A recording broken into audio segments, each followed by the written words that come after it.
ایک اور واقعہ عرض کرنا چاہوں گا۔ ایک شخص کے گھر میں ایک ناگن رہتی تھی کہ سونے کا انڈا دیتی تھی وہ روزانہ۔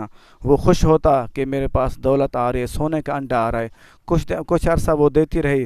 کچھ عرصے کے بعد اس نے اس کے گدھے کو ڈس لیا، وہ گدھا مر گیا، وہ کام کرنے والا گدھا تھا۔ پھر اس نے کہا کوئی بات نہیں، لالچ میں آ کے اس نے کہا کوئی بات نہیں، گدھا تو مر گیا لیکن میرے پاس انڈا آ رہا ہے، اگر میں اس کو مارتا ہوں یہ انڈا بھی نہیں آئے گا سونے کا۔ کچھ دن کے بعد اس کے بیٹے کو ڈس لیا، اس کا بیٹا بھی فوت ہو گیا۔ ایک دن افسوس کیا، افسوس کرنے کے بعد اس کو یاد آئی لالچ۔ اس نے کہا یہ اگر میں اس کو مارتا ہوں تو یہ انڈا چلا جائے گا، مجھ سے دور ہو جائے گا، انڈا نہیں ملے گا، اور وہ لالچ کی وجہ سے اس کو دفنا دیا۔ اس کو لالچ کرتا رہا کہ پھر انڈا لیتا رہا اس سے، ناگن سے۔ کچھ عرصہ ہوا گزرا، اس کی بیوی کو اس نے ڈس لیا اس ناگن نے۔ جب اس کو ڈسا اس کی بیوی فوت ہوئی۔ اس نے تھوڑا سا سوچا کہ میرا تو گھر بھی نہیں رہا، اب پہلے میرا گدھا چلا گیا میرا کام کرنے والا، اس کے بعد میرا بیٹا چلا گیا، اس کے بعد اب میری بیوی چلی گئی، تو میں اس کو مار دیتا ہوں۔ کچھ تو وہ تھوڑا غصہ تھا، لیکن وہ کچھ دیر کے بعد غصہ ٹھنڈا ہو، کیونکہ لالچ زیادہ تھی اس کے اندر، ذہن میں لالچ زیادہ بھری ہوئی تھی۔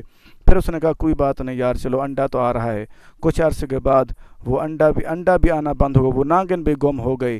دیکھو لالچی انسان کچھ نہیں بچا۔ کچھ عرصے کے بعد کسی نے اس کو دیکھا بغداد شریف کی گلیوں میں وہ بھیک مانگ رہا ہے۔ اللہ اکبر! دیکھو لالچ کا یہ انجام ہوتا ہے۔ ہمیں بھی چاہیے، اگر انسان، ایک چیز اور عرض کرنا چاہوں گا، کافی دفعہ ایسے ہوتا ہے جو پرندے قید ہوتے ہیں وہ بھی لالچ کی وجہ سے قید ہوتے ہیں، روزی تو ان کو بھی مل رہا ہوتا ہے۔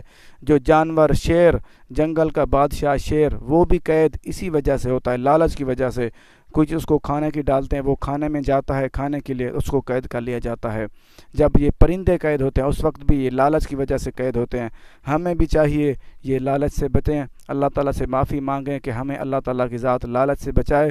اللہ کے نبی نے ہمیں طریقہ کار بتا دیے کہ کیسے لالچ سے بچنا ہے۔ اچھی لالچ کرنی چاہے، بری لالچ سے بچیں۔ اللہ تعالیٰ ہم سب کو لالچ سے محفوظ رکھے، اللہ تعالیٰ ہم سب کو عمل کی توفیق دے۔ اللہ حافظ۔